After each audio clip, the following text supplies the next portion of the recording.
Lena Brooks had always thought early morning shifts would be the calmest part of a resort job, a quiet window, before the guests wandered out into the Florida sunshine. But today, the stillness of Palm Beach felt like it was holding its breath.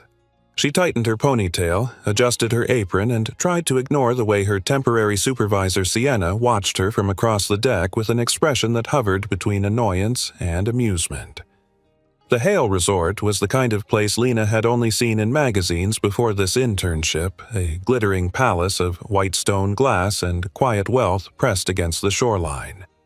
She moved along the poolside, carefully wiping down the lounge chairs in neat rows and humming to herself in an attempt to break the tension she always felt under Sienna's gaze. She did not notice the faint smear of water Sienna had deliberately left near the edge of the deck until her foot slid forward without warning, her body lurching as her arms flailed and suddenly the world tilted.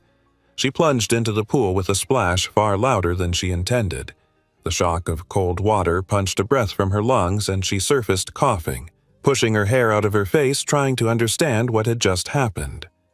The sun had only just climbed over the roofline and the courtyard was mostly empty except for one man standing near the far side of the pool, a tall figure whose presence seemed to shift the air.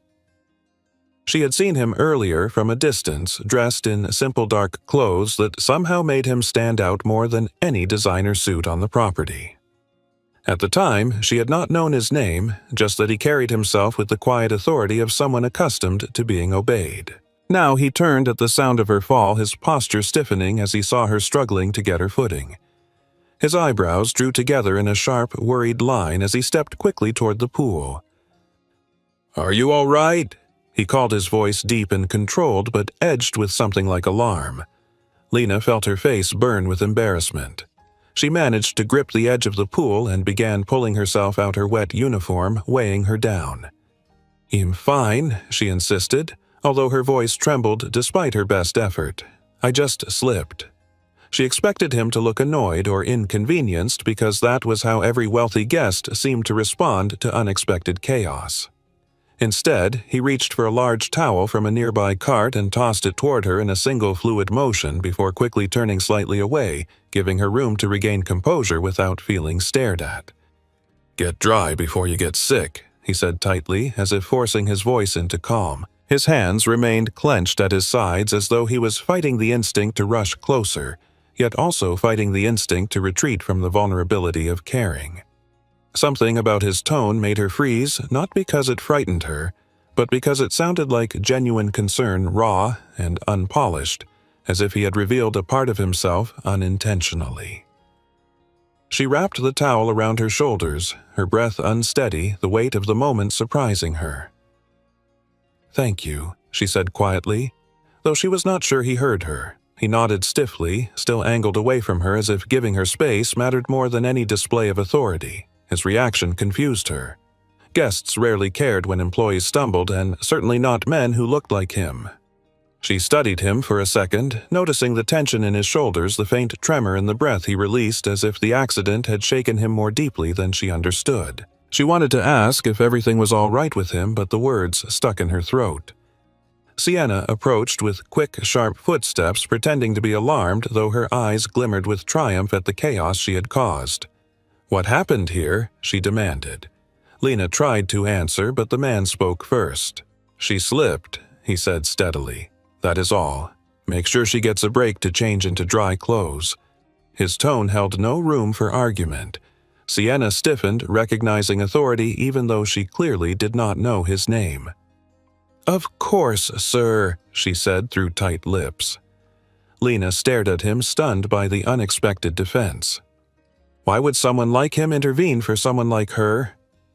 He did not look at her again. Instead, he turned toward the ocean breeze, moving with the quiet efficiency of a man accustomed to control. Yet the faint trembling in his hand when he ran his fingers through his hair suggested his composure was a mask slipping at the edges. She did not know that his name was Ethan Hale, the billionaire founder of Hale Industries, or that he had arrived in Palm Beach only the night before, hoping for anonymity after months of relentless press coverage surrounding his company's merger. She did not know that he avoided crowded places because they reminded him of the reporters who once hounded his mother, or that the sight of someone unexpectedly vulnerable triggered memories he spent years burying. What she knew was simple. His reaction had been too intense, too quick, too full of something she could not name. Lena tightened the towel around her shoulders and looked down, avoiding Sienna's glare. She wanted to disappear, but she also could not ignore the strange, lingering echo of his voice. Get dry before you get sick.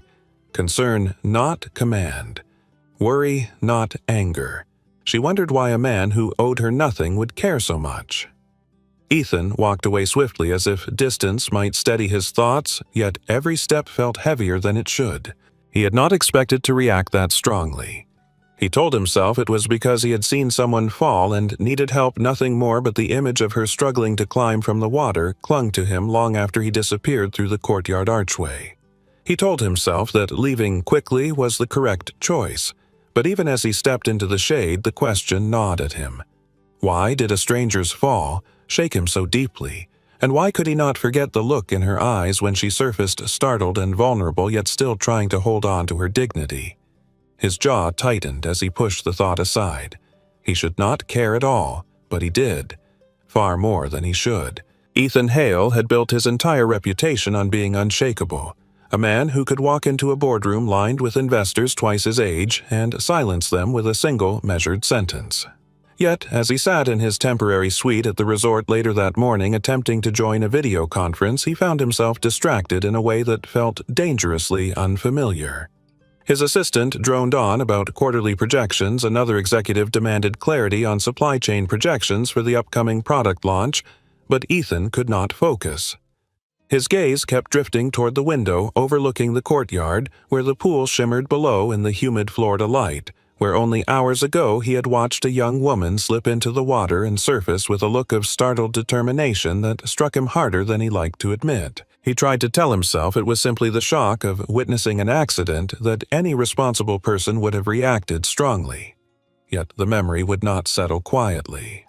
It pressed against him like a persistent echo, her voice insisting she was fine, though she clearly was shaken, the way she wrapped the towel around herself without complaint, the tremor in his own voice when he told her to get dry.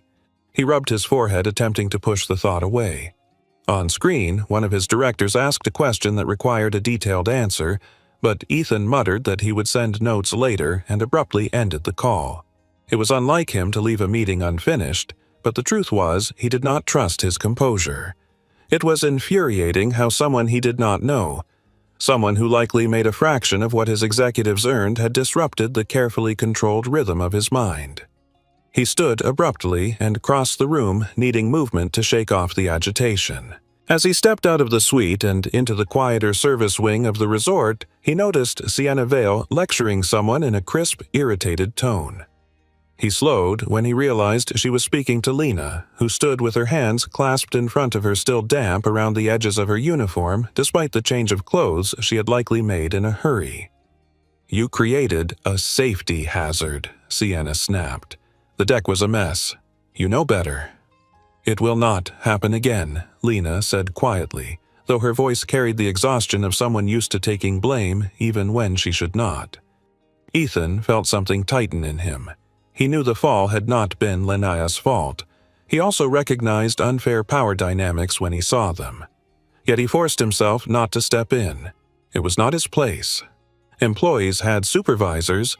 He had no business involving himself, but his jaw clenched anyway. Sienna continued sharply. "One more mistake and you're off the schedule." "Understood," Lena nodded, though her eyes flickered with hurt she tried to hide. Ethan exhaled slowly. He should walk away. He should ignore it, but the idea of Lena being punished for something she did not do gnawed at him. His voice came out colder than intended when he addressed Sienna. "That will not be necessary." Both women turned, startled. Sienna straightened immediately, the authority she wielded over her staff dissolving in the presence of someone she sensed was far above her pay grade. "Sir," she said cautiously. Ethan kept his tone even. "I expect staff to be treated fairly. Accidents happen. Make sure she is reassigned away from high traffic areas for a few days. Let her recover." Sienna blinked, confused but obedient. "Of course, sir. I will adjust the schedule." She hurried away.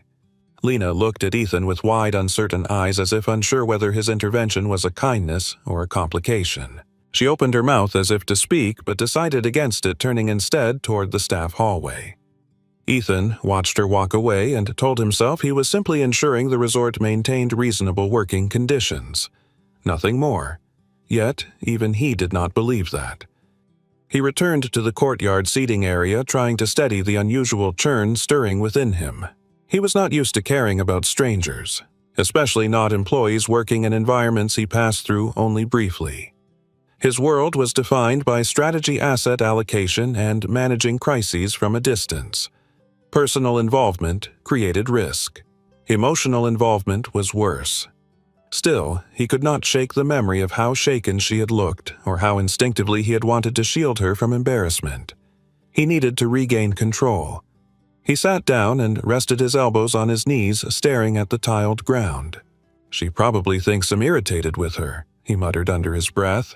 He knew that was a possibility. His tone often came across harsher than he intended, especially when he tried to mask concern. Concern. The word irritated him. It did not belong in his vocabulary, and yet here it was. That afternoon, as he attempted to resume work on his laptop from a secluded cabana, Ethan noticed movement near the employee gate. Lena was pushing a cart filled with linens, her shoulders slightly hunched, as if bracing herself for another reprimand. He watched her for a moment, wondering why he felt compelled to ensure she was not being mistreated. He told himself he was only checking to make sure she had followed his instructions and taken a lighter assignment. But the truth was his gaze lingered too long. She paused, sensing eyes on her, and glanced up. Their eyes met for the briefest second, a flicker of recognition crossing her face before she looked away quickly, maneuvering the cart down a narrow hall. Something inside Ethan shifted unexpectedly at the sight. He did not understand it, and that was what unsettled him most. Later, as evening approached and the resort lights began glowing against the palm trees, he overheard two employees whispering near the bar. "Did you hear about the new temp?" one of them said. "The one who fell into the pool. Poor girl. She is on thin ice already. The supervisor cannot stand her." Ethan felt a heat rise through him, a mixture of irritation and something sharper. Gossip, rumors, judgment. He hated all of it. It was the same kind of careless chatter that once destroyed his mother, a sense of safety. He closed his laptop and stood unable to sit still. He walked toward the shoreline, letting the ocean wind hit his face. He told himself again that he should not care.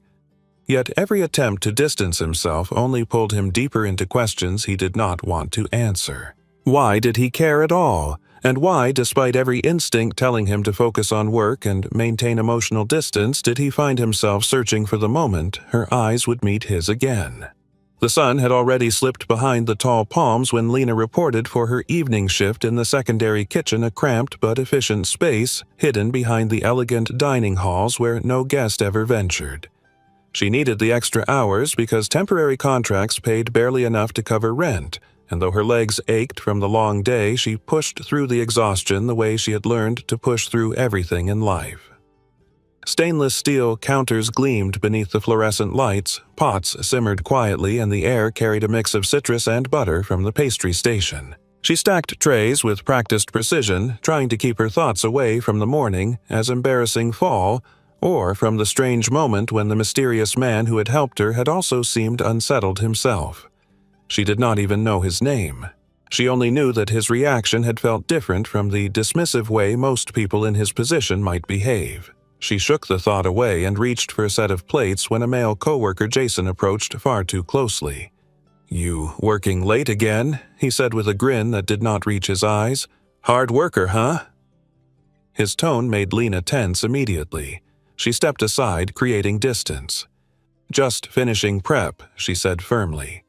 Jason leaned one hand against the counter near her elbow, blocking her movement. "You know, if you want someone to put in a good word for you around here, I could help." Lena's stomach tightened. She had dealt with people like him before, men who assumed friendliness was an invitation. "No thanks," she replied, keeping her voice steady. "I am fine. Jason chuckled as if her refusal amused him. "Come on." "I am just being friendly." He reached toward a tray she was holding, causing her to pull back abruptly. The sound of metal clattering drew the attention of several staff members, but none intervened. Lena lifted her chin. "I said no. Please step back." Before Jason could respond, a calm, low voice cut through the kitchen with sharp clarity. She said no. "Step away."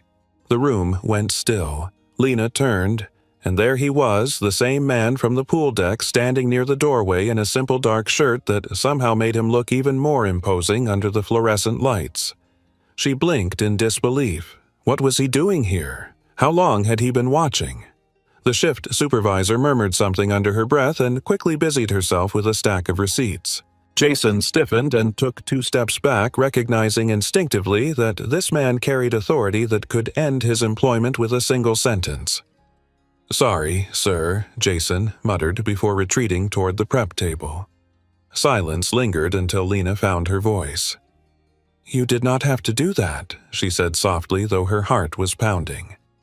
Ethan Hale studied her with a seriousness that made her breath hitch. "Yes, I did."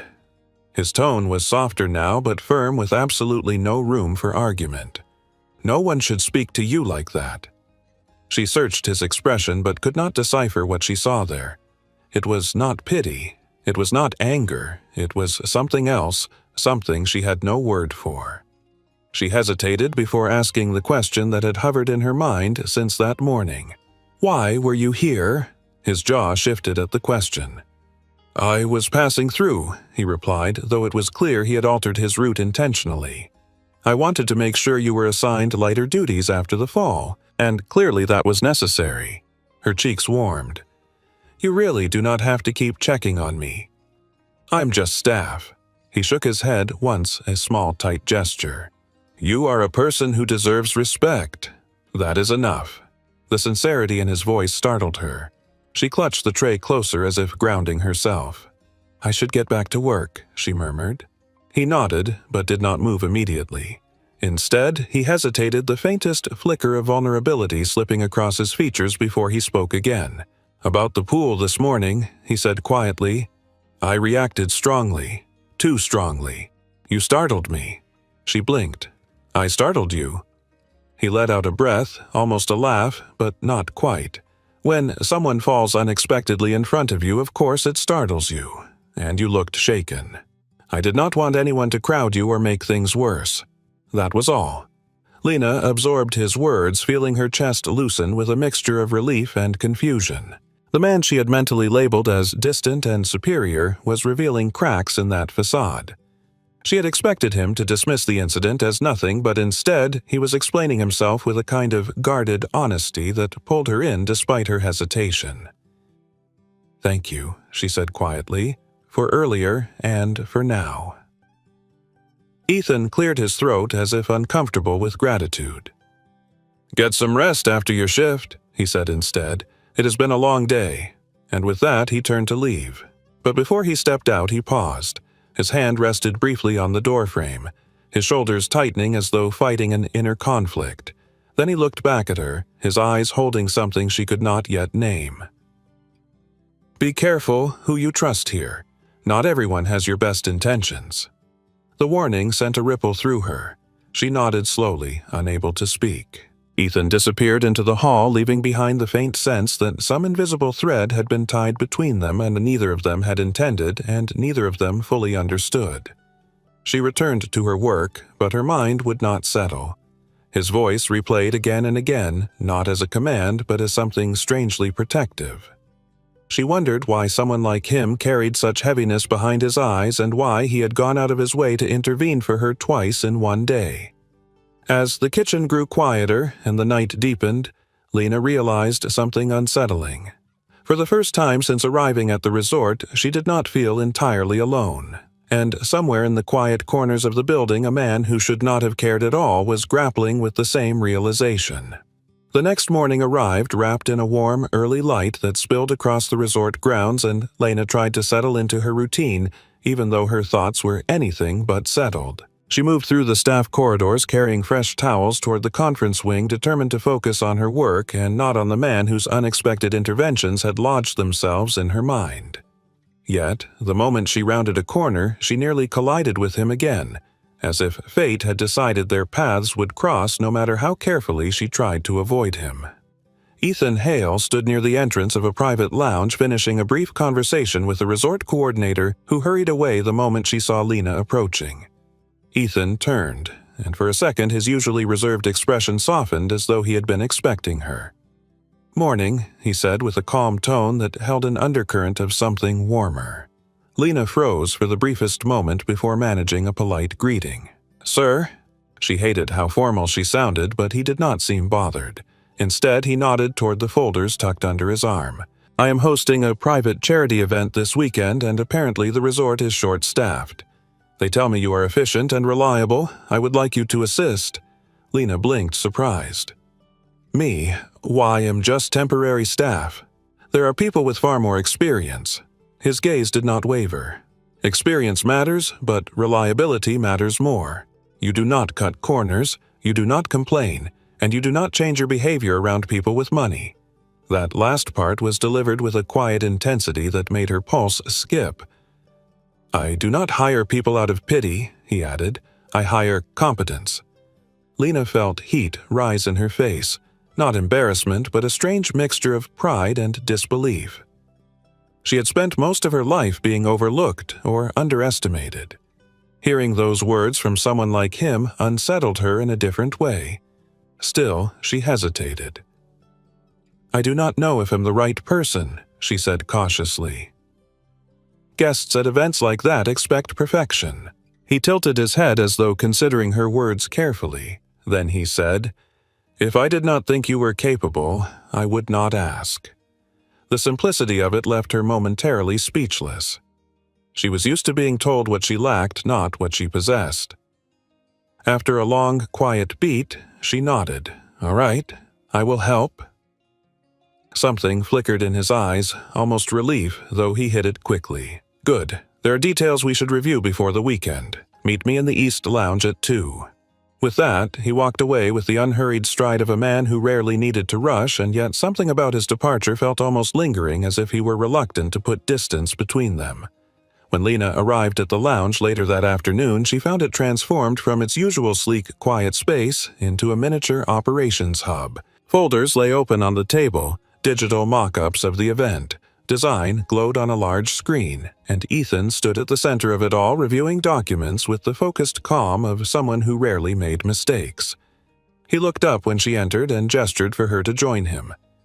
"I need someone who pays attention to detail," he said without preamble. "This event matters. We are raising funds for educational technology programs in underserved communities. It is not about publicity. It is about results."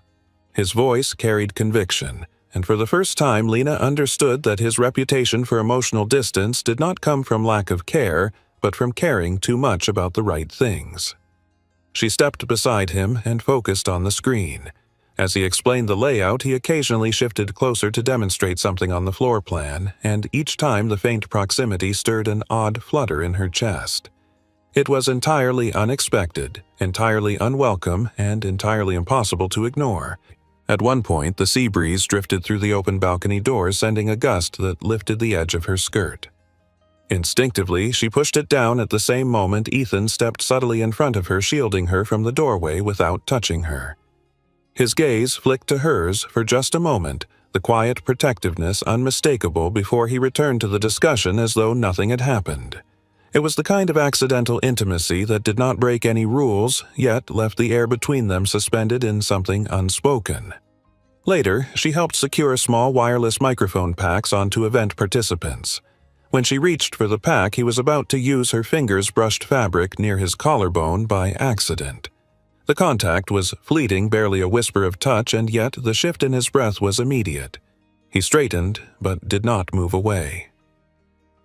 "Thank you," he murmured, his voice lower than before. She withdrew her hand quickly, trying to steady herself. This man was a contradiction, reserved yet attentive, controlled yet shaken by things he tried to hide. difficult to read, yet impossible to ignore. She finished organizing the materials and was preparing to leave when he stopped her. "There is one more thing," he said. He walked to the balcony and she followed, drawn by curiosity. From there, she could see the ocean stretching endlessly into the horizon, shimmering beneath the late afternoon sun. "I come here to think," he said quietly, "away from boardrooms, away from cameras. This is the only place I let people see my work before it is perfect." He glanced at her as though admitting something rare. "I do not invite many people into that space." Lena felt something shift inside her, something gentle but powerful. She looked out at the water, letting the breeze lift her hair. "Thank you for trusting me," she said softly. His jaw flexed as he studied her profile. He did not respond immediately, but when he spoke, his voice always held a subtle warmth. "I trust your judgment more than you realize." They stood in silence for a moment. Not awkward, but easy, the kind of quiet shared by people who had stepped unknowingly into each other's orbit. Eventually, he dismissed her for the evening, but when she walked away, she sensed his gaze lingering a second longer than necessary. And somewhere behind her, Ethan Hale wondered when he had begun looking forward to seeing her again, and why the idea of not seeing her felt unexpectedly heavy. Ethan Hale had always lived inside walls no one could see, walls built from years of caution and carefully measured distance, walls that kept the world from getting close enough to wound him the way it once had. In the days following the event planning session, he found himself thinking more often about Lena Brooks than he wanted to admit, not because of the way she looked or moved or worked, but because she carried a quiet steadiness he had long forgotten existed. She approached challenges without theatrics, listened more than she spoke, and treated everyone with dignity, even when she received very little in return. It was disarming. It was unfamiliar, and it unsettled him. On a gray afternoon, he sat alone in the East Lounge reviewing the updated program list for the charity event, but his mind drifted back to memories he usually kept buried. A decade earlier, he had watched his mother unravel under the relentless attention of the media. Her private struggles turned into headlines. Her grief twisted into stories that fed the world's appetite for drama. At the time, Ethan was barely out of college, unprepared for the cruelty of cameras flashing outside their home, unprepared for the way strangers believed they had the right to every part of their lives. He had promised himself he would never allow that kind of intrusion again. He worked tirelessly to fortify boundaries, hiding vulnerability under layers of precision and silence. His wealth became armor. His influence became a shield. But the cost was isolation so thorough it became normal. No one saw the parts of him shaped by loss and fear, and he let them believe he preferred it that way. As he scrolled through event logistics, his phone vibrated with a message from Julian Ward, his longtime CFO, who rarely wasted time on small talk. "We need to discuss optics for the event," Julian wrote, "especially given the staff member you seem unusually interested in." Ethan inhaled sharply, his fingers tightening around the device. Julian had always been perceptive, but this implication was invasive and unwelcome. He ignored the message, returning instead to the window where the rain had begun to mist across the glass. Behind him, footsteps approached and he turned, expecting a staff member, only to find Lena standing near the door holding a clipboard close to her chest. She hesitated, as if unsure whether to enter. "I was told to bring you the revised guest list," she said softly. He nodded, gesturing for her to come in. She stepped forward, handing him the clipboard, and for a moment their fingers nearly touched. Ethan felt a quiet jolt of awareness before he pulled his hand back. "Thank you," he said, keeping his voice steady. She lingered, not leaving immediately. "You seem tired," she observed, her tone cautious as though she feared overstepping. He blinked, surprised that someone had noticed. Most people never looked closely enough to see through his controlled exterior. "I have had a great deal on my mind," he admitted, offering her a restrained but honest answer. She studied him for a moment, then lowered her gaze. "If it helps," she said gently, "this event is coming together beautifully." Everyone can see how much it matters to you." Something about her sincerity hit him unexpectedly, and he felt that familiar wall inside him shift the faintest amount. He cleared his throat and set the clipboard aside. "There are things people do not understand about why I avoid attention," he said, choosing his words carefully. "Why privacy matters to me." She waited, patient, without interrupting. "My mother struggled when the press found weaknesses to exploit," he continued. "They made tragedies into stories. It changed everything about our lives. Since then, I have preferred to keep the world at a distance." For a moment, the room fell quiet except for the hum of the air conditioner. Lena lifted her eyes, meeting his with a softness that made it difficult to breathe. "I am sorry," she said quietly. "No one deserves to have their pain displayed for the world to judge." Her empathy was so straightforward and without pity that it startled him. He had expected polite discomfort, maybe a quick change of subject, but not this gentle understanding. He felt the old instinct to retreat to shut down the conversation before it opened too many doors, but something about her presence made him want to remain exactly where he was. "That is why," he said more slowly than before, "I reacted strongly when you fell in the pool." He did not need to say more. She understood immediately. "Not because of how it looked," she said, "but because you did not want anyone misinterpreting the moment." He nodded, relieved that she had pieced it together without judgment. She exhaled softly as if letting go of an invisible weight. "Thank you for explaining." He glanced at her, noticing the faint shimmer of reflection in her eyes, not tears, but depth. The kind of depth that pulled at him in ways he did not expect. "You carry yourself with a strength that is unusual," he said, surprising even himself by speaking it aloud. "Many people pretend to be confident. You simply are." Color rose gently across her cheeks, but she did not look away. "I learned early to stand alone," she replied quietly. "It is easier than expecting someone to stay." Her words were simple, yet they echoed in him more powerfully than she likely intended. He recognized that sentiment too well. Before he could stop himself, he asked, "What happened?" She hesitated, her fingers tightening on the clipboard, but instead of answering, she offered a small, steady smile that shielded her truth. "Maybe one day," she said, "but not today." He respected that boundary more than she knew. She turned to leave, but paused at the doorway as though compelled by something she could not quite name. "For what it is worth," she said, "I think that locked door you keep guarding is not as impossible to open as you think. You just never met the right person to knock." Her words lingered long after she left the room, settling into the quiet spaces he had spent years trying to keep empty. And somewhere inside him, Ethan Hale felt the faintest crack in the walls he had built, a crack shaped like hope and like fear, and like something dangerously close to longing. By the end of the week, whispers had begun circulating through the resort with the subtle force of a gathering storm, the kind of rumors that evolved with each retelling until truth and fiction blurred together. Lena felt the shift long before anyone said anything directly to her. Conversation stopped abruptly when she entered a room. Coworkers exchanged looks behind her back, and Sienna watched her with growing irritation, as if Lena had somehow trespassed into territory she had no right to approach. The more she assisted Ethan with preparations for the charity event, the more visible she became, and visibility in a place like this was rarely a gift. On Friday afternoon, as she carried floral arrangements toward the ballroom, she overheard two employees gossiping near the hallway. "I heard she has private meetings with him," one said. "The billionaire tech guy, the one who rented the entire East Wing." The other snorted. "Please. She's temporary staff.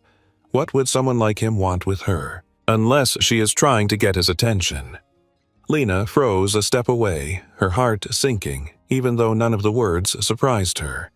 Resort gossip operated on the assumption that everything had a hidden agenda. Before she could slip away unseen, Sienna stepped into view, arms folded. "Lena," she said, her tone honeyed but sharp, "I need to speak with you." Reluctantly, Lena approached, bracing herself. Sienna tilted her head, studying her with an expression that pretended concern but was threaded with something far colder. "You have been given an unusual amount of access this week," she said smoothly, "and some staff are confused. To avoid misunderstandings, I suggest you stay away from certain areas until the event is over." Lena blinked. "I only go where I'm assigned." Sienna smiled thinly. "Of course, but let's not pretend you do not know how things look. People talk. Would not want anyone to assume you are seeking special treatment."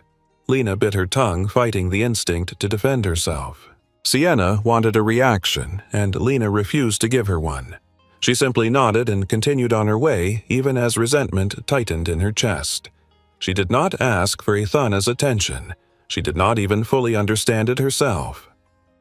Meanwhile, across the property, Ethan was wrapping up a call in one of the private conference rooms when Julian Ward entered without knocking. Julian always carried himself with a self-assured confidence that bordered on entitlement, a man who saw the world through calculations and leverage. He closed the door behind him and leaned against the table. "We need to talk about the staff member," Julian said without preamble. Ethan looked up sharply. "What staff member?" "Your new shadow," Julian replied coolly. "The one everyone has noticed. Lena Brooks." Ethan felt irritation simmer beneath the surface. "Her name is not your concern." Julian chuckled without humor. "Everything that affects you is my concern.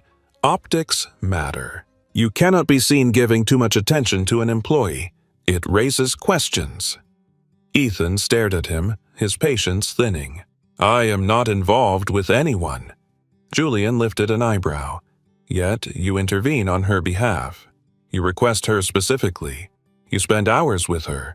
Ethana's jaw tightened. "She is competent. That is all." "Competence does not unsettle you," Julian said softly. Ethan did not respond, but the flash in his eyes said enough. Julian exhaled as if disappointed.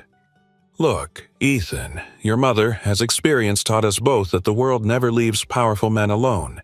If there is even a hint of impropriety, the media will tear it apart, especially right now." Ethan turned away, even the mention of his mother reopening an old wound. "This is not that. Do not make this into something it is not." Juliana's voice lowered. "I am trying to protect the company. If she becomes a problem, she needs to be removed before damage is done." Ethan spun around, sharp enough to stop Julian mid-sentence. "Do not touch her job. Do not go near her. Do I make myself clear?" Julian straightened his expression, flattening. Crystal. But the warning had already been issued. Meanwhile, in the staff lounge, Lena sat at a small table during her short break, replaying the harsh whispers she had overheard. She tried to shake them off, but each one dug deeper than the last. She worked hard, kept her head down, avoided drama. Yet somehow, she had become the center of it. She pulled out her phone to distract herself, only to see a notification from a coworker, a video. Confused, she opened it and immediately felt her stomach plummet. It was a short clip, captured from security footage or perhaps a staff phone showing her fall into the pool earlier in the week. The angle made the moment look clumsy and foolish, as if she had staged it for attention. The caption someone added made it worse. "New girl knows how to get noticed." Lena felt her chest tighten. It was mortifying enough to have fallen, but for someone to share it and twist it into something ugly felt like a punch.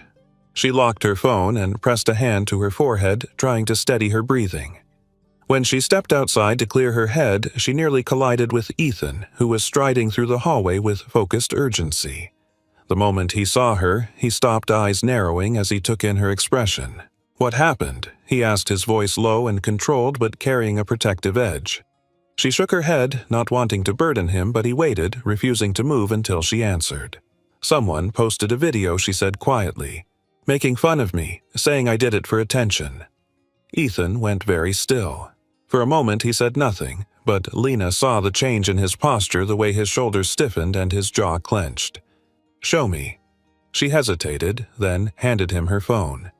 He watched the clip once, then replayed it, his expression darkening further with each second. When he finally returned the phone, his voice was a quiet growl of restrained anger. "This is unacceptable." Lena lifted her chin. "It does not matter. People will believe what they want. He stepped closer, not touching her, but standing near enough that she could feel the certainty in his presence. "It matters to me," he said. She looked up, startled by the intensity in his tone. Ethan exhaled, trying to steady himself. "I will handle it," he said, finally, each word deliberate. Lena wanted to protest, but the determination in his eyes silenced her. For the first time since the video surfaced, she felt the smallest flicker of relief. She nodded slowly. "Thank you." Ethan inclined his head once, then walked away with the quiet, controlled fury of a man who rarely let emotions surface but could no longer keep them contained. And in the shadows of the resort, a jealous world watched, misinterpreting every step, drawing conclusions that neither of them had intended. Yet both us aus both are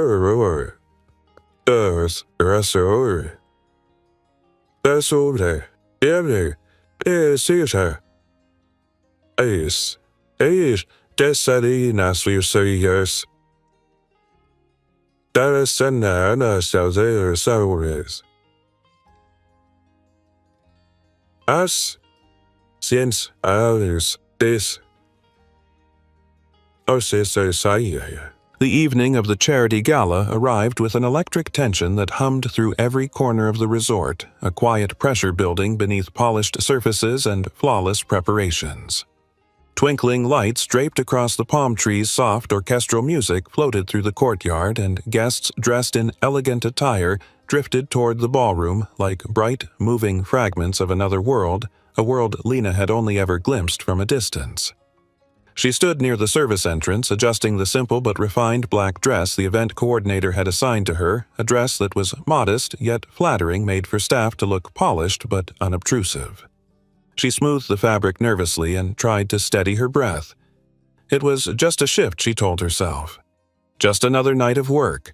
But when she stepped into the side hall and saw Ethan Hale standing near the ballroom doors, everything inside her faltered. He was dressed in a tailored suit that fit him with effortless precision, the deep navy fabric emphasizing the calm authority he carried even in stillness. He was speaking with a donor when he glanced up and saw her, and for a fraction of a second the world narrowed to the space between them. His expression changed almost imperceptibly, but Lena felt the shift like a pulse beneath her skin.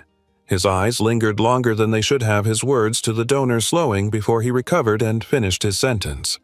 She moved forward carefully, keeping her focus on her tasks, but her heartbeat refused to settle.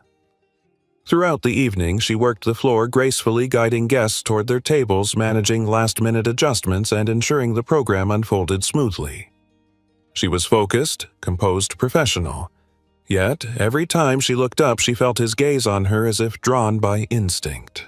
Ethan tried to concentrate on his role as host, engaging philanthropists, answering questions about the initiative, presenting the mission with his characteristic clarity, but his attention kept drifting toward Lena.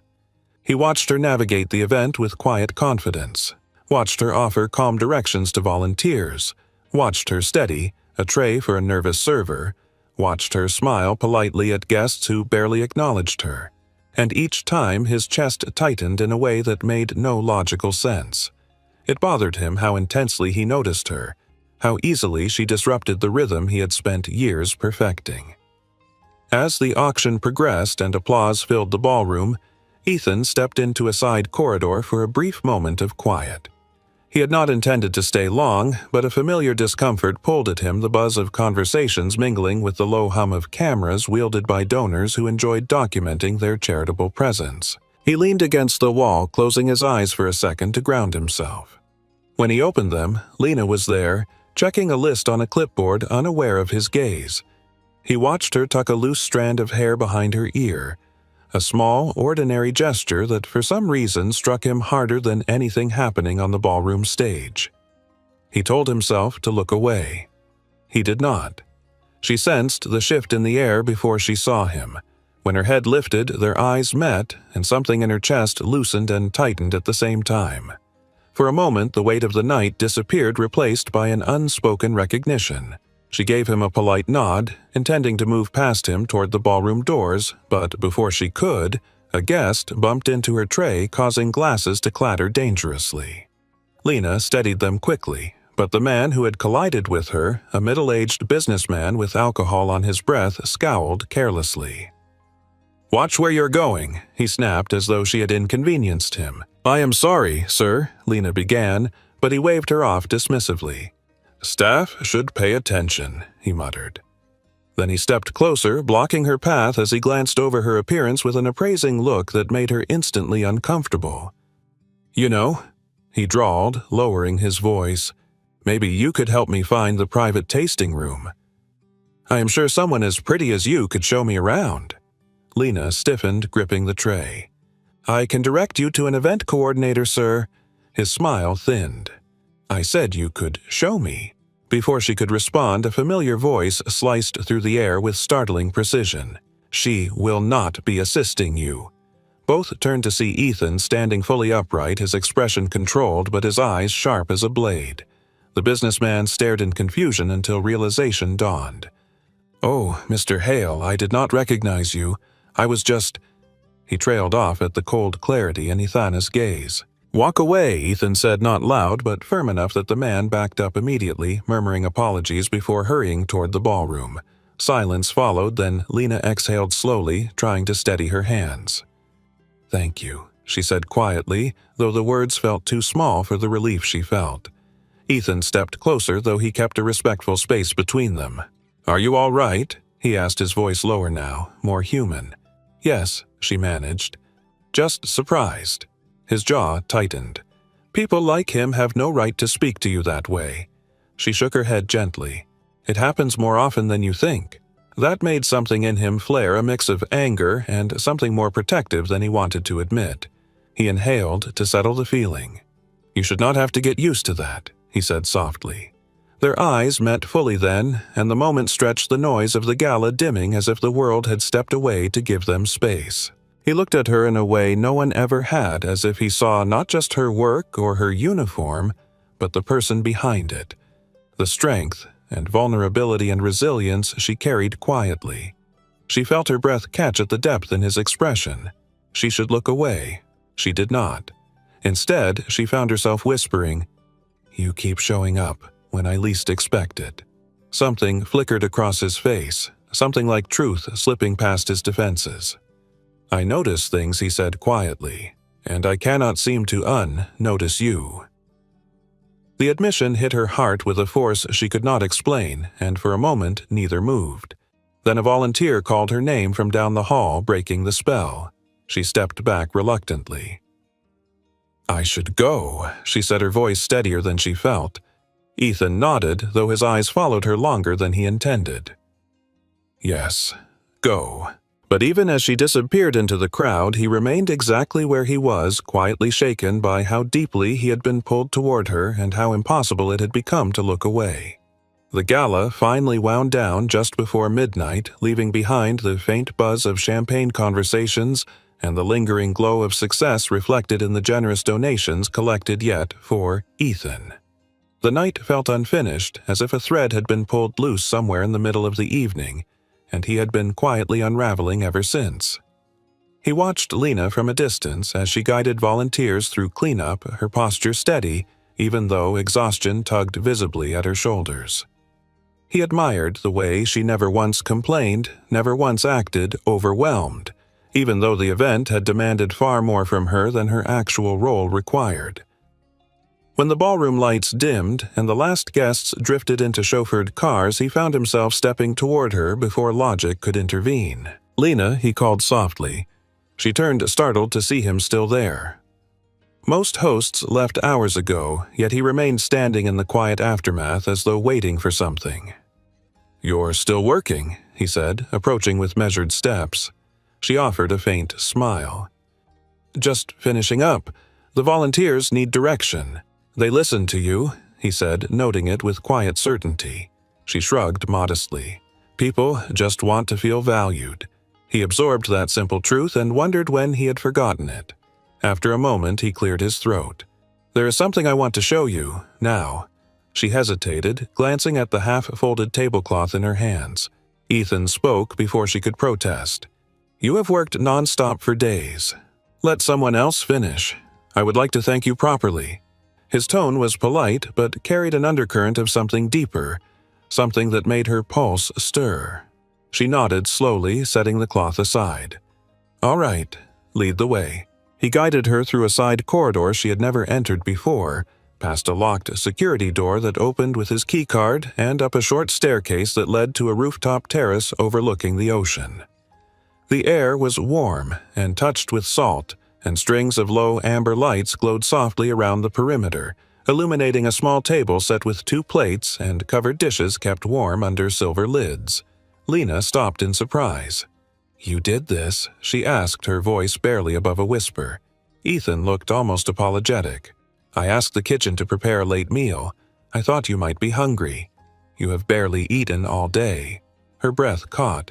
No one in her life had ever noticed something like that. She stepped closer, taking in the scene. The gentle lighting, the quiet hum of the waves below the privacy of the rooftop far above the world that judged and whispered. It felt surreal. She sat across from him as he held the chair for her, and when their eyes met, the air settled into a quiet she felt not awkward, but safe. He removed the lids, revealing simple but comforting dishes, roasted vegetables, fresh bread, lemon chicken. Nothing extravagant, but each plate arranged with care. "I did not want anything too heavy," he said. "Thought you might be tired." She smiled softly. "This is perfect." They ate slowly, letting the silence fill naturally between them, not the silence of strangers, but the silence of 2 people trying to understand an unfamiliar connection. Lena glanced at him, studying the way the lights traced the angles of his face. "You disappear a lot during events," she said gently. "I noticed you stepped away tonight." His fork paused. "Large gatherings are difficult," he admitted. "Too many cameras. Too many people searching for weaknesses to turn into stories." She nodded, remembering what he had shared about his mother. "I noticed you looked overwhelmed," he continued quietly. "You hide it well, but I see things." The confession sent a warmth through her chest.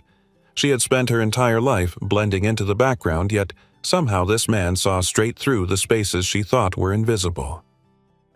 "And I notice things about you too," she whispered. He looked up slowly. "Like what?" She hesitated, then said, "You are careful with people. You protect space. But sometimes it seems like you're really trying not to care too much." His breath stilled. She was not wrong. Caring had cost him more than anyone knew. Caring meant risk. Caring meant losing control. And tonight he was dangerously close to both. He forced his voice to remain steady. "When you fell earlier this week, it reminded me of something. Not the accident itself, but the feeling of being blindsided by something you have no time to prepare for. I reacted out of worry, nothing more." She studied him openly now, sensing the layers beneath his words. "You do not need to justify wanting someone to be safe," she said softly. "That is not weakness. That is human." Ethan looked away toward the ocean where the moon reflected across the water like a wavering path. "I'm not accustomed to being seen," he murmured. Lena felt the truth in that sentence like a weight resting between them. She set down her fork lightly. "Well, you are not invisible to me." The honesty in her words sent a slow shift through him, something delicate and unsettling. He leaned back slightly, his expression loosening just enough to reveal the faintest vulnerability. "You asked earlier why I kept looking at you," he said. She swallowed, not trusting her voice. He continued, "Because I do not understand the effect you have on me. It is unfamiliar, and I do not handle unfamiliar things well." The admission was quiet but honest, and it drew them closer than any accidental touch could. She felt her breath tremble. "I do not understand it either," she confessed, "but I feel it." Between them, the air tightened with something unnamed and fragile. They did not move. They did not need to. The rooftop lights flickered softly in the breeze as if marking the moment with a gentle glow. After a long, quiet beat, Ethan stood and walked toward the railing. The ocean wind lifted his hair, and he seemed momentarily younger, freer. He looked back at her, a question in his eyes, one she felt more than understood. "Will you join me?" he asked.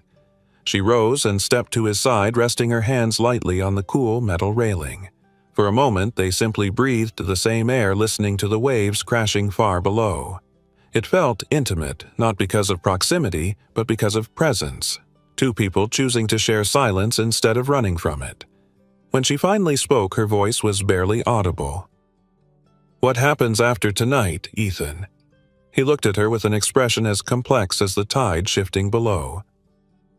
"I do not know," he said, "but I know I do not want this to end." The words hung between them, glowing softly in the warm night air, and for the first time, neither of them looked away. The morning after the rooftop dinner felt strangely unreal to Lena as she moved through her shift with a soft, lingering warmth in her chest, the kind that made everything around her seem sharper and quieter at the same time, as if the world had temporarily slowed to let her carry the memory of the night a little longer. Every detail replayed in her mind: Ethan, standing beside her at the railing, the ocean wind brushing between them, the honesty in his voice, the rare vulnerability he had allowed her to see. She tried to focus on stocking supplies and confirming housekeeping schedules, but her thoughts drifted again and again to the way he had looked at her with something she could not name but felt with startling clarity. She kept telling herself it meant nothing that men like Ethan Hale did not fall into anything real with women like her, yet, no matter how many times she tried to push the thought away, her heart refused to believe it. Meanwhile, Ethan entered the morning with an intensity he could not seem to shake. His mind replaying Lena's words on the rooftop, the way she had told him he was not invisible, the way she had looked at him as though she saw more beneath his surface than anyone had dared to in years. He was not used to being affected by anyone, let alone a woman who had no reason to soften toward him, yet she did, and that terrified him more than he expected.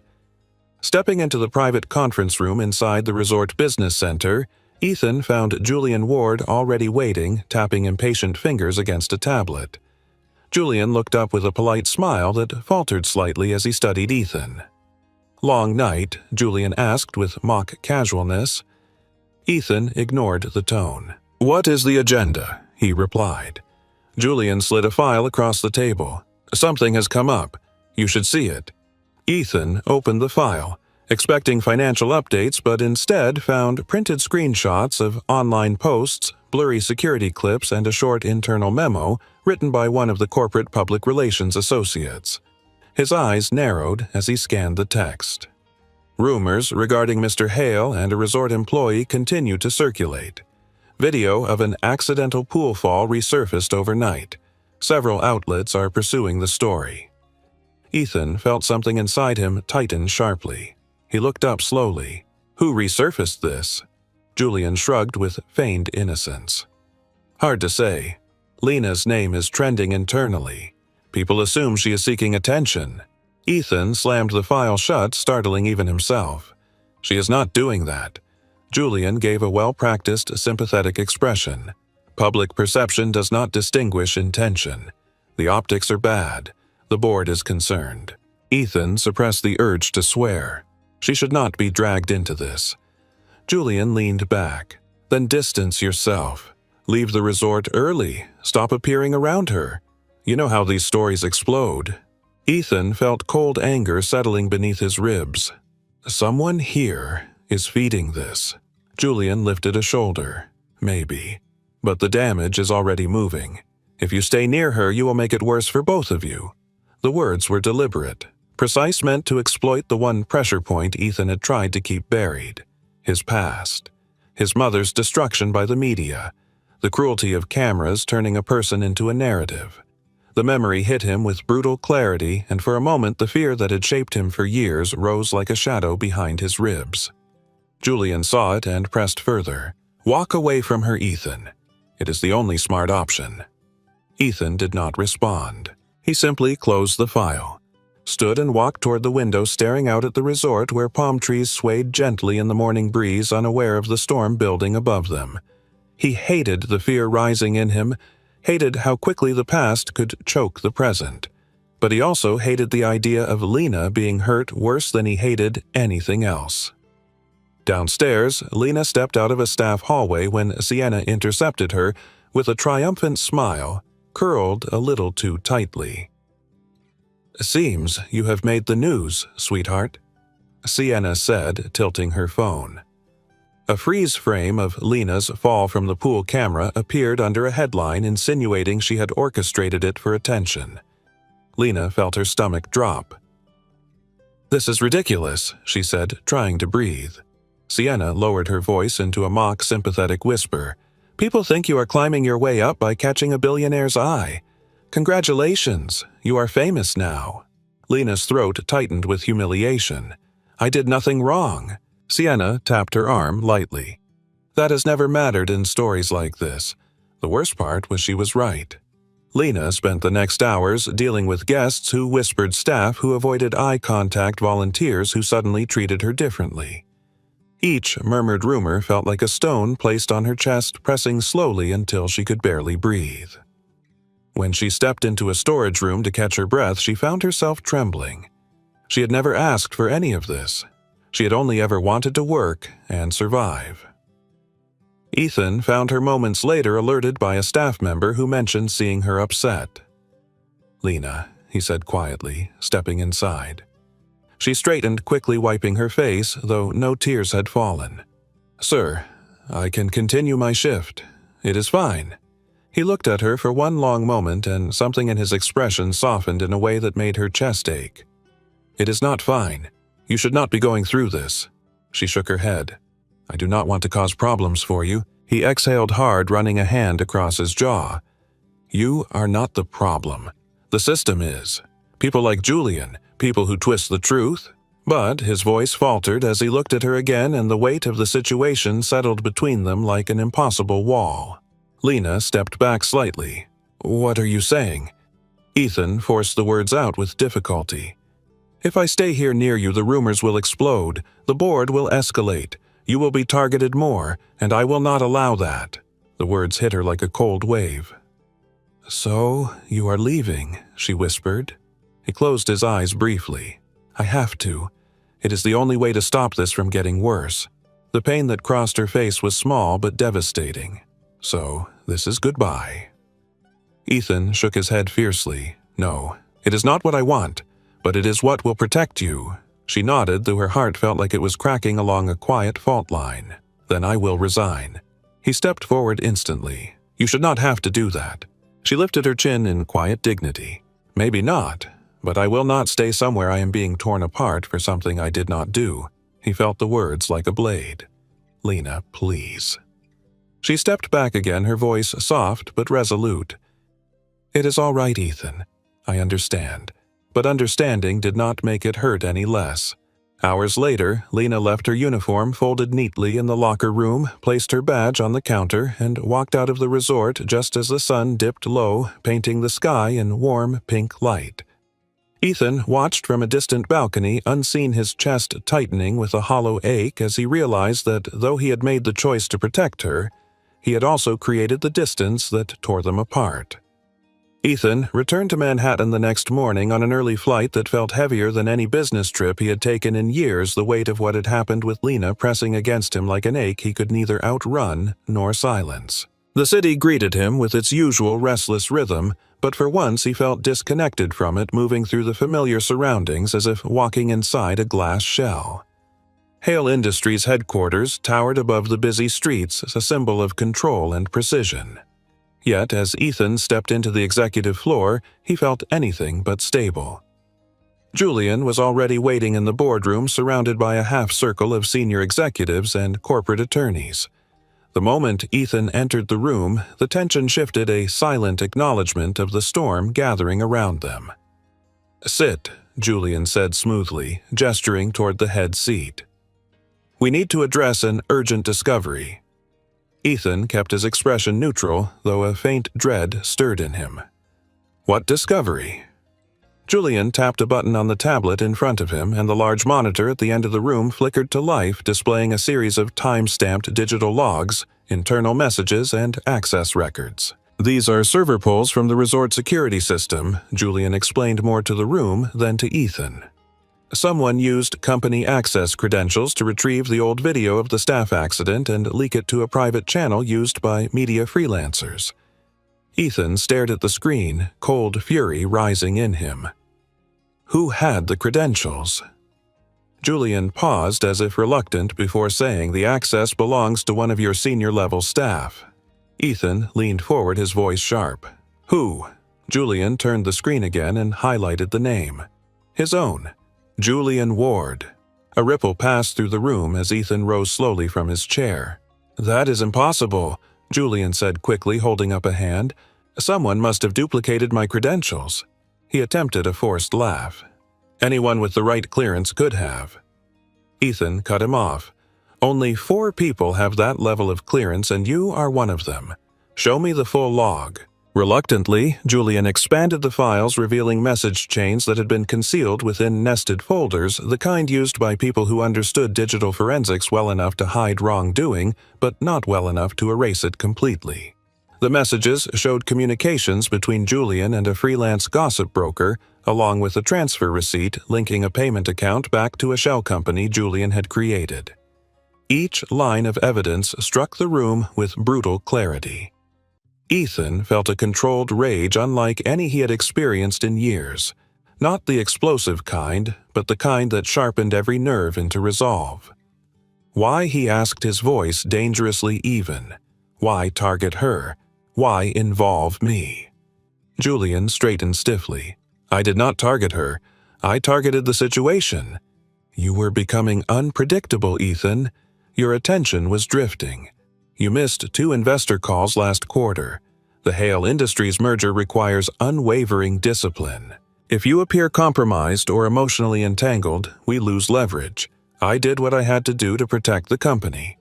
Ethan stared at him, stunned at the audacity, the willingness to destroy an innocent woman over a narrative. You dragged a staff worker into a media storm because you wanted control. Julian scoffed. It is a business world. Collateral damage is inevitable. She was nobody. The words hit Ethan harder than expected, igniting something fierce in his chest. Lena was not collateral. She was not a tool or a pawn.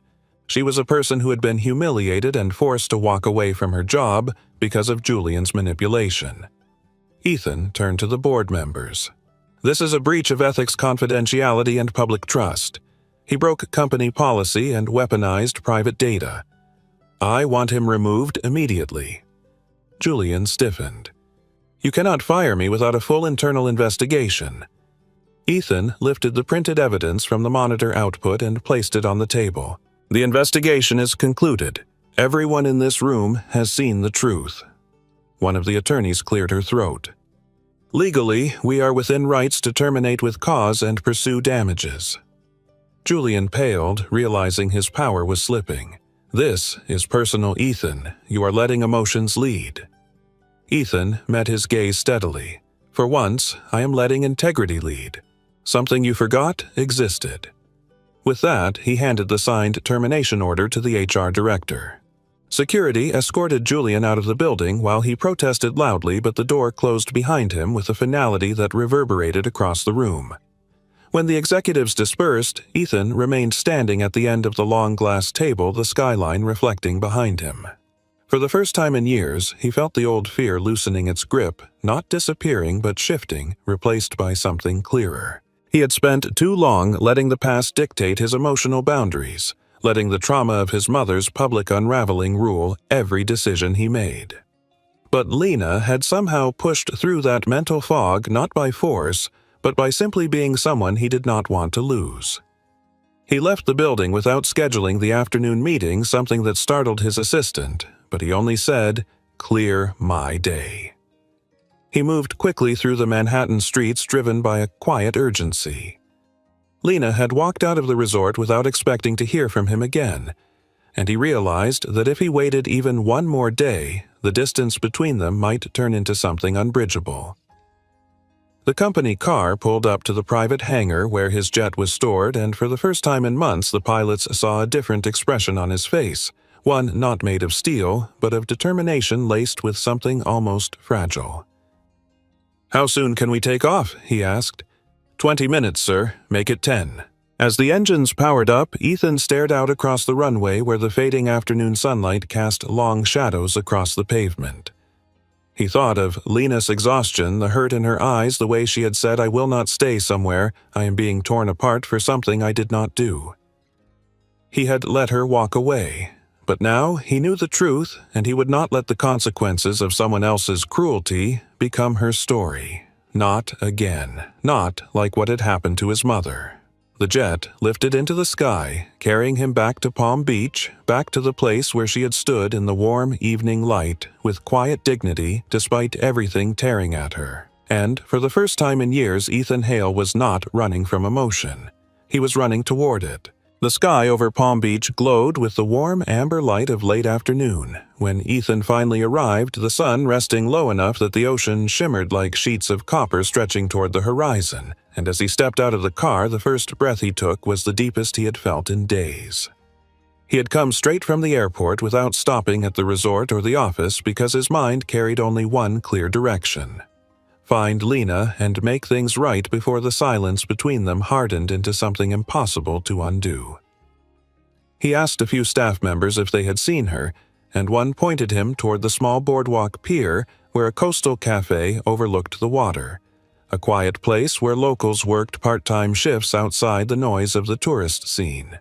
When Ethan approached the cafe, the warm scent of roasted coffee drifted toward him, and inside, behind the front counter there, she was, her hair tied loosely back, her posture tired but steadier than he expected. She was wiping a table near the window when the bell over the door chimed softly, and she looked up automatically, prepared to greet a customer, but the moment her eyes landed on him, she froze. Her breath caught in a visible ripple of surprise, and a tiny tremor passed through her hand before she set the cloth down carefully, as though she needed to anchor herself. Ethan stepped closer. Slow, deliberate, uncertain of how she might receive him, but sure of why he had come. "Lena," he said gently. She swallowed the shock lingering in her eyes, but her voice stayed calm. "You are a long way from Manhattan." He exhaled a soft, almost disbelieving laugh. "Yes, I am. And I should have come sooner." She looked down briefly, collecting herself before meeting his gaze again. "You did not owe me anything, Ethan. You said leaving was to protect me."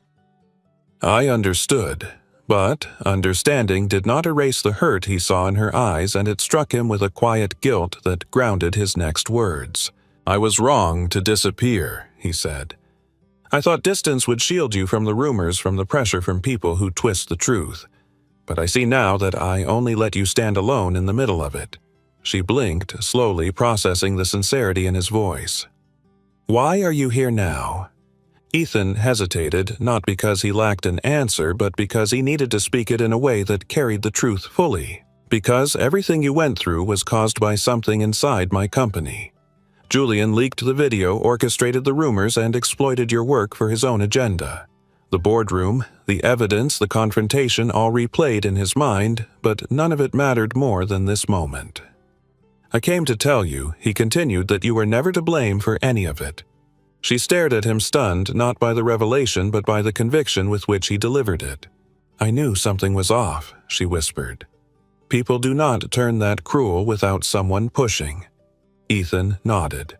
"And I should have protected you, not by walking away but by standing with you." She pressed her lips together tightly, and Ethan saw the emotional weight gather in her posture like a tide rising slow but unstoppable. "You keep thinking," she said softly, "that caring about someone is dangerous, that your feelings can ruin everything. But the truth is, you pushed me away because you were scared, not because you did not care." The words struck deeply, and he felt the truth settle in his chest, warm and painful at once. "Yes," he said quietly, "I was scared. I have lived years letting fear dictate how close I let people get. Losing control of my emotions cost my family everything once, and I have spent my entire life making sure it never happened again. But that control kept me distant from everyone, including you, when you needed someone to stand beside you." Lena stepped out from behind the counter, her movements slow, her expression cautious but open. "You did not owe me." "Rescue," she began. He shook his head. "No, I owed you honesty. I owed you effort. And I came back because I cannot keep pretending that what I feel does not exist." She inhaled sharply, the sound barely audible over the soft roll of ocean waves outside. Ethan continued, his voice steady and vulnerable. "When I saw you hurting, I felt something inside me break. I told myself it was concern, but it was more than that. I told myself leaving was protection, but it was fear, and I am done letting fear choose for me." The cafe had emptied enough that the only sounds were distant gulls and the soft clinking of cups behind the counter. Lena looked at him long enough that he wondered if he had pushed too far, but then she stepped closer until only a breath separated them. "You hurt me," she said quietly. Not to punish him, but to acknowledge the truth. "I know," he replied just as quietly, "and I am sorry." She studied him carefully, her eyes searching not for perfection, but for sincerity. And whatever she found softened her shoulders piece by piece. "I kept telling myself you were cold," she whispered. "But you were never cold. You were terrified." He nodded, accepting her understanding with a relief almost overwhelming. She exhaled a trembling breath before adding, "And for some reason, even after everything, I still see the good in you." The admission hit him harder than he expected. Ethan reached for the rail near the window, leaning on it lightly as if grounding himself. "I do not lose control around you, Lena," he said gently. "I feel alive." The confession hung between them, glowing with a tenderness that felt both fragile and powerful. The ocean breeze swept in through the open door, carrying the scent of salt and warm sunlight. And in that quiet suspended moment something shifted between them, not forced, not dramatic, but deep. Lena looked away briefly, processing the swirl of emotion, then back at him with an expression steadier than before. "So, what happens now?" she asked softly. Ethan took a breath. "Now I stop running, and I ask if you can give me a chance to rebuild what I broke." She did not answer immediately. Instead, she stepped past him toward the pier outside, and he followed her as the sky deepened into a gentle apricot hue. They walked to the end of the wooden planks where the water shimmered beneath their feet, and she rested her hands on the railing looking out at the horizon. "I am not asking for promises, Ethan," she said finally. "I just need to know that if we walk into your world, you will not disappear the moment things get hard." He moved to stand beside her, the distance between them shrinking with every breath. "I will not run," he said simply. "Not from you. Not anymore." She turned to him slowly, her eyes softer than the fading sunlight, and in that moment the lingering ache of everything they had endured began to loosen, replaced by something stronger than fear, something that felt dangerously close to hope.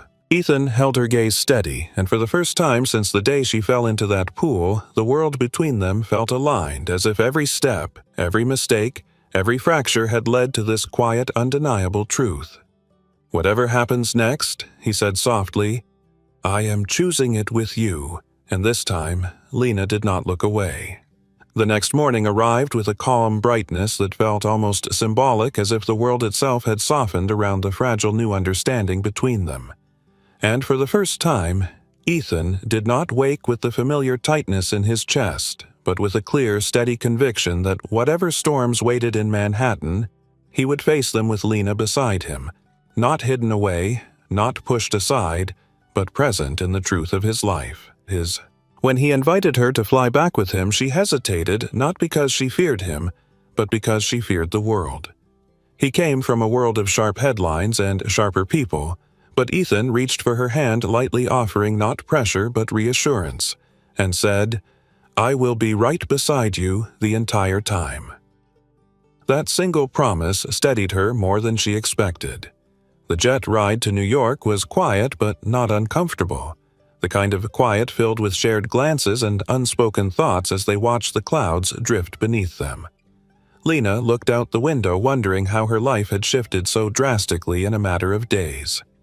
She had lost her job, been dragged through rumors, found herself unexpectedly protected by a man who lived in a world she had never imagined stepping into, and now she was flying toward a future that felt uncertain but strangely grounded in trust. When they landed at the private terminal, the cool New York air swept in brisk and sharp, reminding her she was far away from the warm Florida coastline.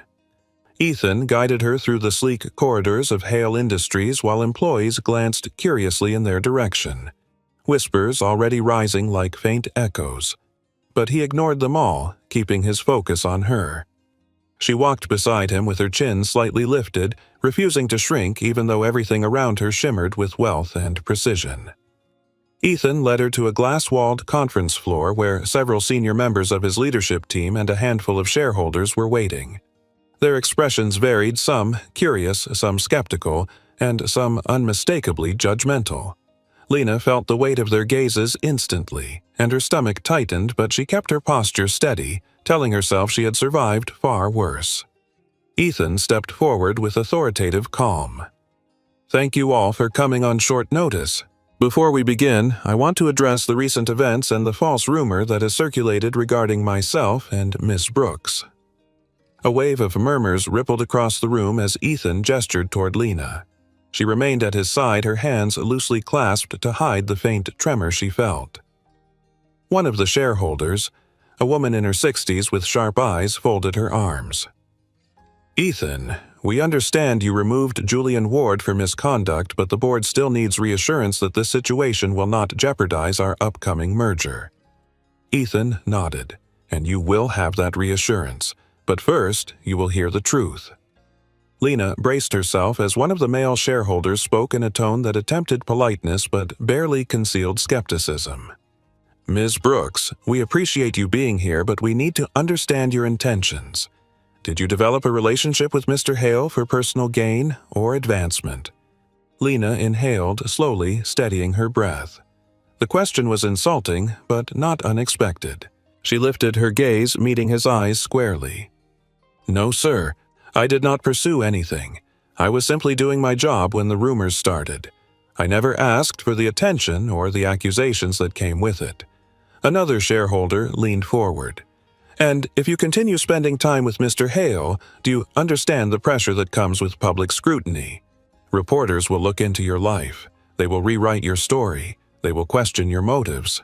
Are you prepared for that?" Lena felt the sting behind those words. She looked around the room, and for a moment she saw exactly what they saw her as an outsider, stepping into a world that believed she did not belong. But then she thought of the rooftop dinner, the pier, the honesty Ethan had offered her, and something inside her steadied. "I cannot control what reporters say," she answered calmly. "I cannot control what people assume. But I can control my intentions. I am not here for money or advantages or status. I am here because I care about Ethan, and caring about someone should not be treated like a crime." The room fell into a brief, thoughtful silence. Ethan watched her with a flicker of admiration in his eyes as she continued. "I do not come from this world. I do not know its rules or politics. But I do know this. Ethan is a good man who carries more pressure than anyone should. And even when he tried to distance himself, it was not arrogance. It was fear, the kind that comes from doing everything alone for too long." She turned slightly toward Ethan and her voice softened. "I do not want anything from him except honesty and the chance to figure out whatever this is without being torn apart by strangers who do not know either of us." The shareholders exchanged looks, some surprised by her composure, others reconsidering their assumptions. Ethan stepped forward, reclaiming the room with a quiet authority that silenced any lingering doubts. "I stand by her," he said evenly, "and she stands by the truth. The misconduct caused by Julian ends today, and the narrative that she manipulated her way into my life ends with it. We will not allow false speculation to influence this company." The same shareholder who had questioned Lena earlier slowly nodded. "Very well. If your personal life remains transparent and does not interfere with operations, the board will not intervene further." Ethan met her gaze firmly. "It will not interfere. It will, however, make me a better leader." Lena felt her chest warm at the sincerity in his tone. When the meeting ended, Ethan guided her out of the room and into a quieter hallway overlooking the Manhattan skyline far below. She exhaled deeply, her legs slightly weak from the tension. I did not expect that, she murmured. You handled them better than most executives I have hired, he said with a faint smile. She laughed softly, the sound fragile but growing. I was terrified. You did not look terrified. I was trying not to embarrass you. He shook his head gently. You did the opposite. You showed them what strength looks like. She met his gaze and saw relief soften the lines of his face. Thank you for standing up there with me, he said quietly. I will always stand with you, Lena replied, surprising both of them with how naturally the words came. Outside the window, the city glowed beneath them, vast, bright, untamed, and as they stood together above its endless pulse, the distance between their worlds felt smaller than it ever had. The week moved quickly after the boardroom confrontation, yet each passing day felt strangely suspended for Ethan, as though the world around him was shifting into a new orbit, one that required him to move with intention rather than instinct, and for the first time he welcomed the change instead of resisting it. The Hale Industries philanthropy event in Manhattan was scheduled for Friday, a major public unveiling of a new community tech initiative he had been shaping quietly for months, and although the press would attend in full force, Ethan felt no dread, only a steady clarity building inside him, a clarity that pointed toward one undeniable truth. He was done, letting fear dictate the space between him and Lena. On the morning of the event, Lena arrived at headquarters at his invitation wearing a modest navy dress that complemented her calm presence, the kind of outfit chosen not to impress, but to feel grounded amid unfamiliar surroundings. She had no idea what the event truly was or what Ethan planned, but she trusted him enough to walk through the doors with an open mind. When he saw her step off the elevator, his breath caught in a way he did not expect, not because of her appearance, but because of the quiet steadiness she carried despite everything this world had thrown at her.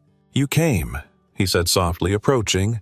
I said I would, she replied, though her voice trembled slightly as she glanced at the bustling staff preparing for the live stream, cameras, cables, banners, and technicians moving with precision.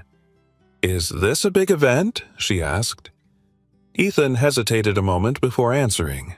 Yes, bigger than you think. She tried to smile, but nervousness flickered in her expression.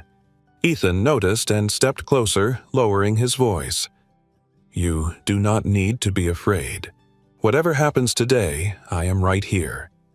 Something in his tone anchored her and she nodded, breathing more calmly. The auditorium filled quickly with employees, partners, donors, and media representatives.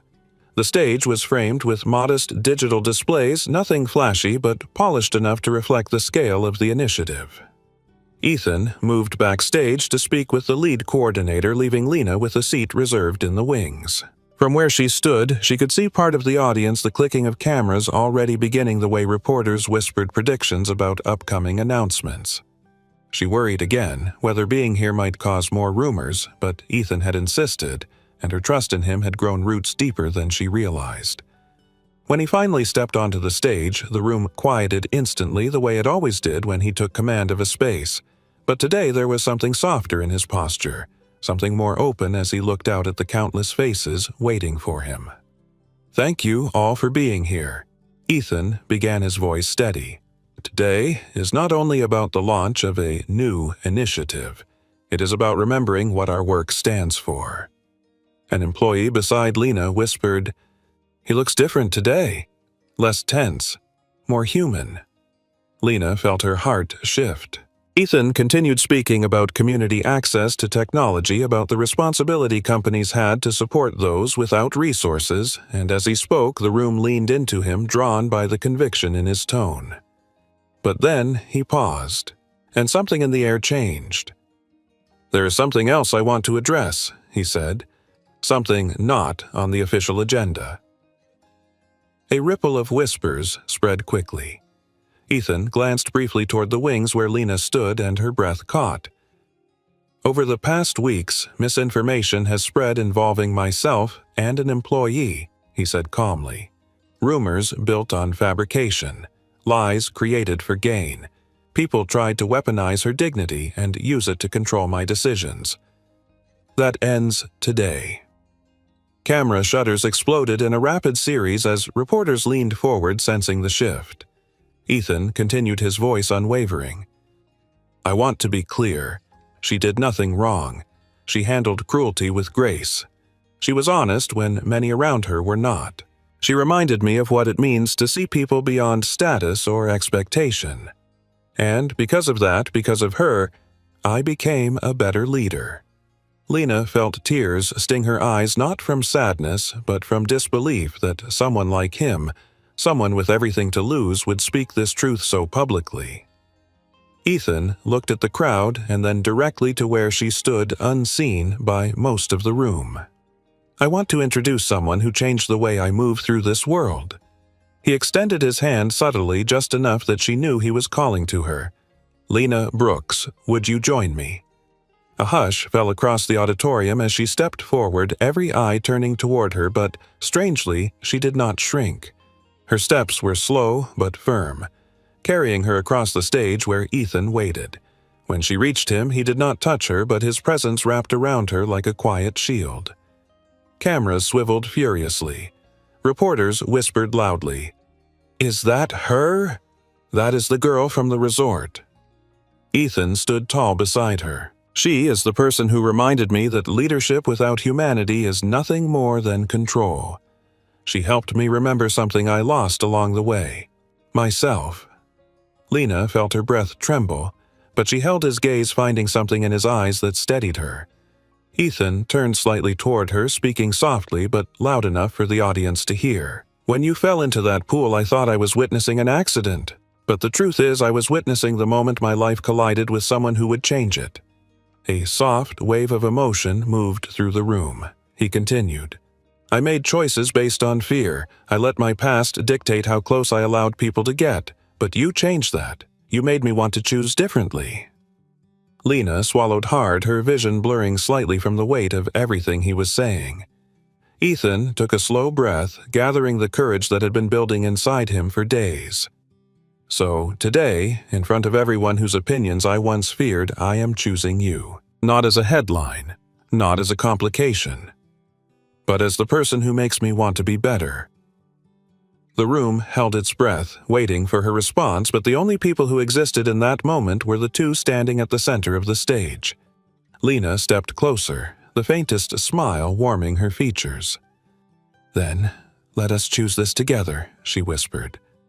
Applause broke out slowly at first, then stronger as people realized they were watching something genuine unfold, not a spectacle, but a truth. Ethan looked at her with a gratitude deeper than words, and together they stood under the bright lights while Manhattan shimmered beyond the glass walls, a city vast and unyielding, yet somehow suddenly full of possibility. If you are still here, reading this story, then you are exactly the kind of heart this channel was created for, someone who believes in slow-built trust, in quiet bravery, in two people choosing each other, even when the world gives them every reason to walk away. If Ethan and Lena moved you even a little, if their journey felt real or tender or familiar to something you have lived in your own life, then I hope you will take one small moment to support this channel in the simplest ways that still mean everything.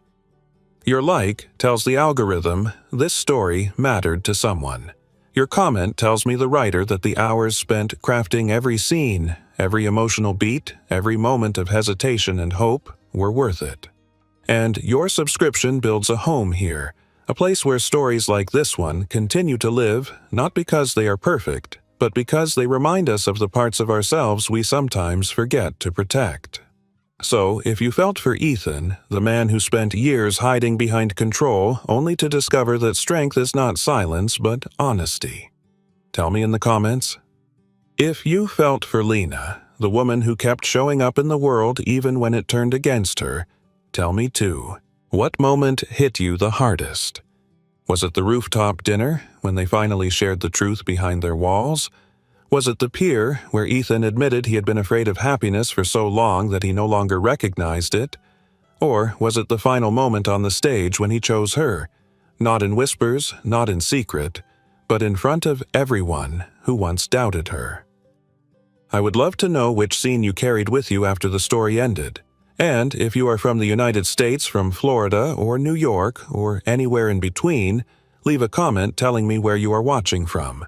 If you are joining from another country, tell me that as well. One of the most beautiful parts of this channel is how many different corners of the world gather under a single story, and yet somehow all feel connected. If you want more stories like this one's with billionaire romance but grounded in real emotion with drama that pushes characters to grow, and with endings that feel earned rather than forced, then hit subscribe and turn on notifications. I promise you there are many more stories coming, stories of second chances, unexpected collisions, quiet bravery, and people discovering that love is not about perfection, but about choosing to show up even when it scares you. And finally, I want to leave you with a question, one I hope you will answer below, because your perspective might inspire the next story. Do you believe a person can truly change when they meet someone who sees them clearly for the first time? Or, put another way, has someone ever entered your life and made you feel more seen than you expected? I would love to hear your thoughts, your answers, your experiences, because this channel is not just about storytelling. It is about connection, the quiet kind, the honest kind, the kind that turns strangers into a community. Thank you for being here. Thank you for giving these stories a home. And if this one touched you even a little, do not forget to tap, like, leave a comment, and subscribe so we can keep walking through these emotional journeys together, one story at a time.